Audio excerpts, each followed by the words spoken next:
Hello students, YouTube के channel management with DP Singh में आप सभी का स्वागत है। इंश्योरेंस में फायर इंश्योरेंस और इसके अंतर्गत टाइप्स ऑफ फायर पॉलिसीज, इस पर चर्चा करेंगे। इसको समझने का प्रयास करेंगे। अग्नि बीमा पत्रों के प्रकार क्या है। जैसा कि हम जानते हैं कि अग्नि बीमा के क्षेत्र में अनेक कंपनियां कार्यरत हैं इंश्योरेंस के क्षेत्र में, और वो कंपनियां अनेक प्रकार की पॉलिसियां लेकर बाजार में आती हैं और समय समय पर उसमें परिवर्तन करती रहती हैं।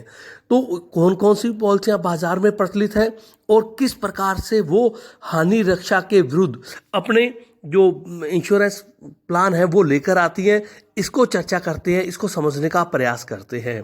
तो इसमें सबसे पहला जो आता है वो आता है वैल्यूड पॉलिसीज, मूल्यांकित बीमा पत्र फायर इंश्योरेंस में। तो मूल्यांकित बीमा पत्र एक ऐसा बीमा पत्र है जिसके अंतर्गत बीमा की जो विषय वस्तु है जिसका बीमा करवाना है उसके मूल्य का आंकलन किया जाता है और उसके आधार पर उसका बीमा पॉलिसी तय की जाती है।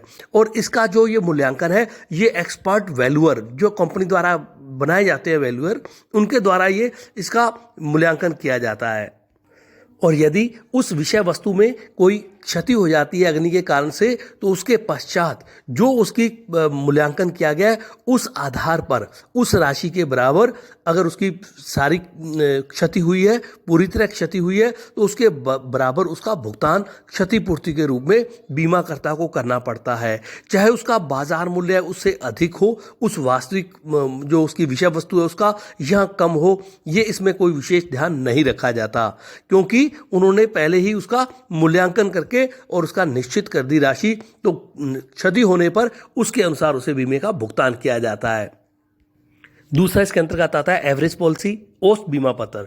औसत बीमा पत्र क्या है? जिस बीमा पत्र में औसत वाक्य जुड़ा होता है, अर्थात उसको हम औसत बीमा पत्र कह सकते हैं। और इसमें इसका आशय ये है कि जो वास्तविक संपत्ति के मूल्य से कम मूल्य पर बीमा पत्र लिया जाता है, अर्थात बीमा करता उस संपत्ति की संपूर्ण क्षति को पूरा करने के लिए बाध्य नहीं है, चाहे वो क्षति बीमा पत्र की राशि के बराबर ही क्यों ना हो। बीमा करता केवल उसी अनुपात में क्षतिपूर्ति करने के लिए बाध्य है जिस अनुपात में बीमा पत्र की राशि का बीमा की विषय वस्तु के वास्तविक मूल्य में है।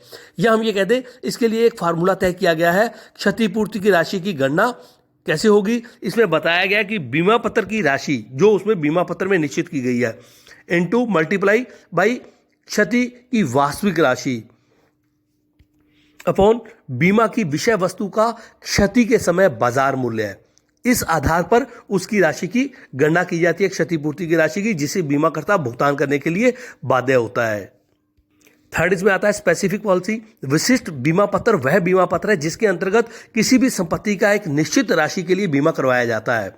साधारणतः यह एक निश्चित राशि संपत्ति के वास्तविक मूल्य से कम होती है और इस बीमा पत्र की शर्तों के अनुसार बीमाकर्ता बीमा की विषय वस्तु को एक निश्चित राशि तक क्षति पहुंचने पर उसकी पूर्ति का वचन देता है।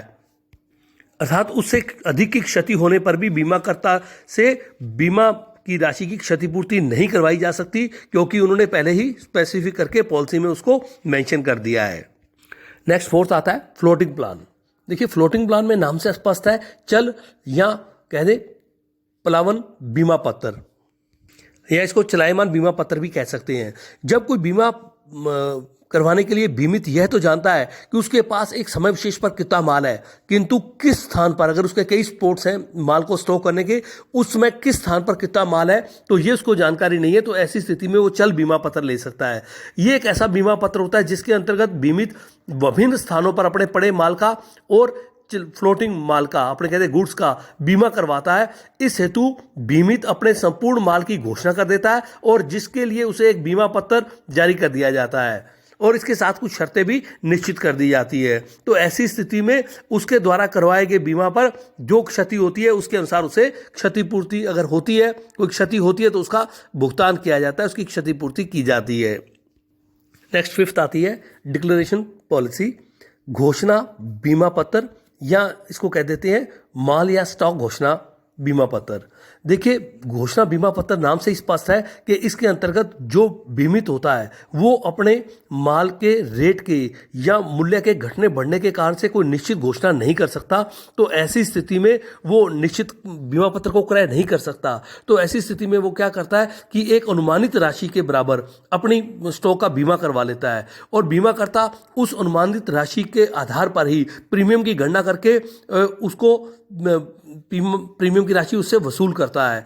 और इसी प्रकार जो बीमित होता है वो प्रति माह अपने स्टॉक के मूल्य की घोषणा करता है और जब उस बीमा की अवधि समाप्त हो जाती है तो उसके द्वारा प्रति माह की गई घोषणा के आधार पर प्रीमियम की गणना की जाती है, उसका एवरेज प्रीमियम निकाला जाता है। यदि उस बीमित द्वारा दिए गए बीमा की प्रीमियम की राशि से उसका एवरेज प्रीमियम अधिक पे होता है तो वो कंपनी उसे वापस करने के लिए उत्तरदायी होती है और यह उसके भुगतान किए गए प्रीमियम का मैक्सिमम 65% हो सकता है। किंतु यदि औसत माल के प्रीमियम को जो वसूल किया गया बीमाकर्ता द्वारा उससे वास्तविक प्रीमियम अधिक है तो वो उसको उस बीमित से वसूल नहीं कर सकता।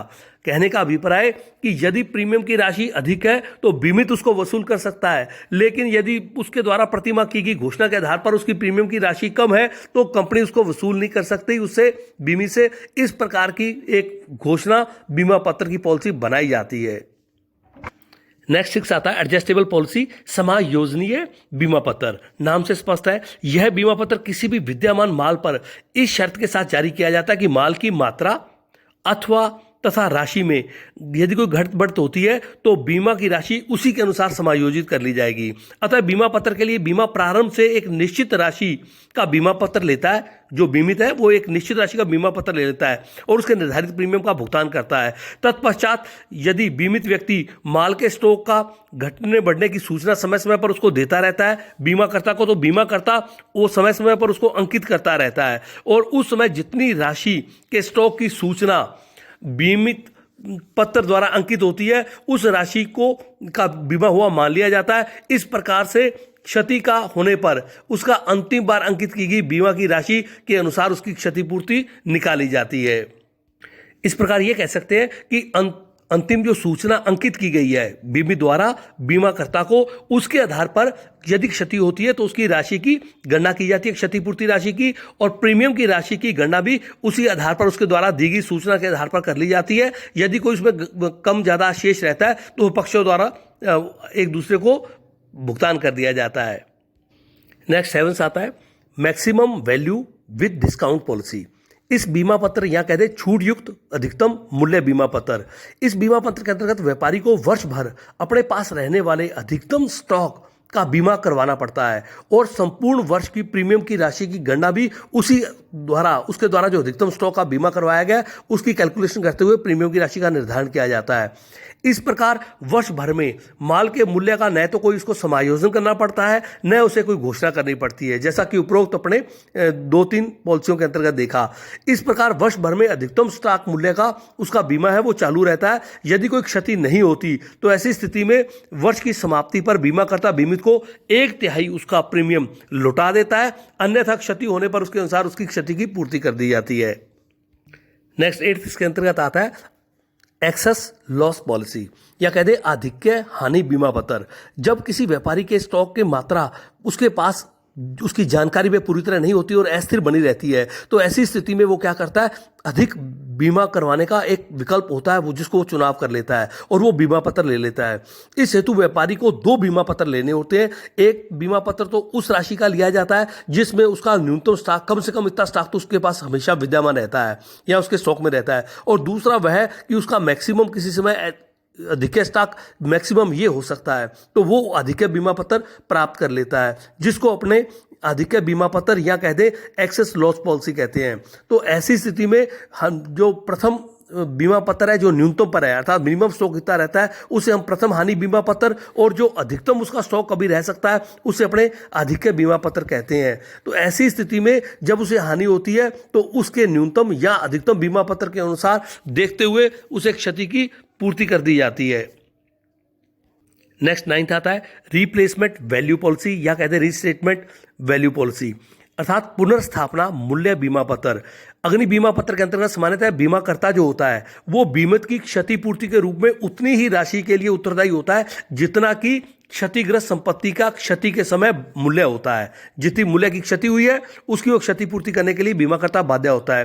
किंतु इस पुनर्स्थापना मूल्य बीमा पत्र की दिशा में क्या होता है, क्षति संपत्ति की पुनर्स्थापना की लागत चुकाई जाती है। अर्थात वो क्या करता है, बीमा पत्र के अंतर्गत जो क्षति संपत्ति की क्षति हुई है उसे वो पुनर्स्थापित करके देता है और इसलिए इसको पुनर्स्थापना या मूल्य बीमा पत्र कहा जाता है।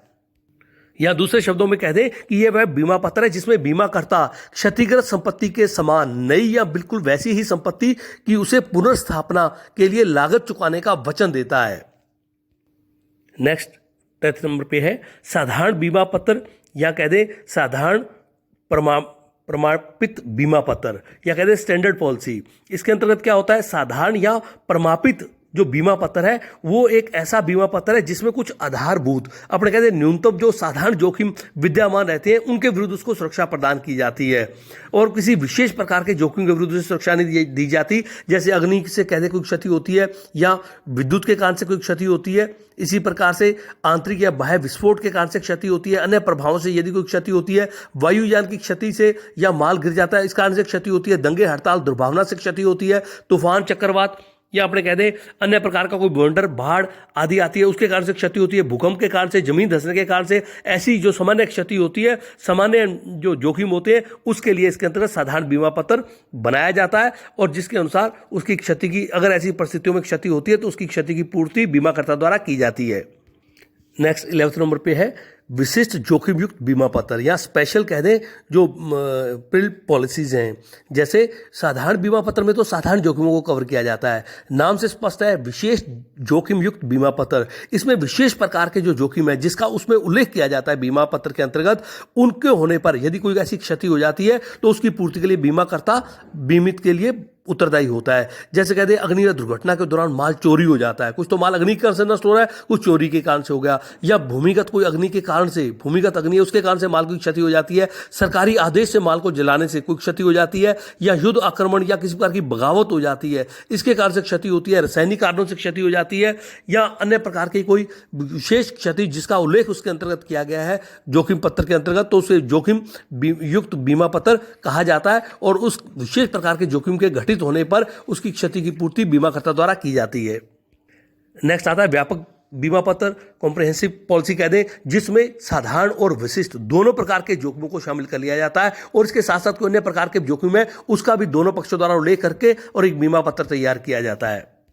नेक्स्ट आता है परिणामिक हानि बीमा पत्र, अर्थात जिसमें क्या होता है इस प्रकार के बीमा पत्र में प्रत्यक्ष हानियों के साथ साथ जो परोक्ष हानियां भी होती है, अर्थात जो अप्रत्यक्ष रूप से भी उस बीमित व्यक्ति की हानियां होती है उसको भी इसके अंतर्गत शामिल कर लिया जाता है। जैसे अग्नि से कोई भवन है, मशीनें हैं, यंत्र हैं, ये सामान आदि तो नष्ट हो ही जाते हैं, इसके साथ साथ जो स्थायी खर्चे हैं वो उसके चलते रहते हैं, उसकी पूर्ति इसके माध्यम से की जाती है, या उसकी लाभ की हानि है, जो लाभ हो रहा था वो उसको प्राप्त नहीं हो रहा, या अन्य कोई आकस्मिक खर्चे आ जाते हैं हानि के कारण से परोक्ष रूप से कोई अग्नि की घटना होने पर, तो ऐसी स्थिति में इन सब की क्षति भी पूर्ति की जाती है बीमाकर्ता द्वारा, तो इसको अपने परिणामिक हानि बीमा पत्र कहते हैं। इसी प्रकार नेक्स्ट है छिड़काव यंत्र रिसाव बीमा पत्र। तो इसमें क्या होता है कि आपने कोई आग से सुरक्षा के लिए यंत्र लगा रखे हैं पानी फेंकने के लिए, लेकिन उसमें कई बार खराबी आ जाती है और वो स्वतः चल पड़ते हैं। ऐसी स्थिति में कई बार माल का बहुत अधिक नुकसान हो जाता है, तो ये उस खराब स्थिति में उन यंत्रों द्वारा स्वतः चलने पर जो हानि होती है उसकी पूर्ति करते हैं। इसी प्रकार खुला बीमा पत्र आता है जिसमें चल और अचल संपत्तियां जो कई स्थानों पर विद्यमान है उनका एक साथ खुला बीमा पत्र करवा लिया जाता है, या इसको ब्लैंकेट कहा जाता है, ब्लैंक पॉलिसी कहा जाता है, जिसके अंतर्गत कोई विशेष रूप से बातों का उल्लेख कर दिया जाता है और इसके अंतर्गत उसको क्षति होने पर उसकी पूर्ति के लिए बीमाकर्ता उत्तरदायी होता है। नेक्स्ट इसी प्रकार आता है किराया बीमा पत्र या रेंट पॉलिसी। यदि किराया नुकसान हो जाता है तो इसके अंतर्गत पॉलिसी ली जाती है कि किसी कारण से आग के कारण से उसे हानि उठानी पड़ती है और उसका किराया आना बंद हो जाता है, तो वो किराया भी उस बीमा पत्र के अंतर्गत क्षतिपूर्ति प्राप्त की जा सकती है। तो स्टूडेंट्स ये था fire types of fire policy जिस पर अपने चर्चा की, समझने का प्रयास किया। धन्यवाद।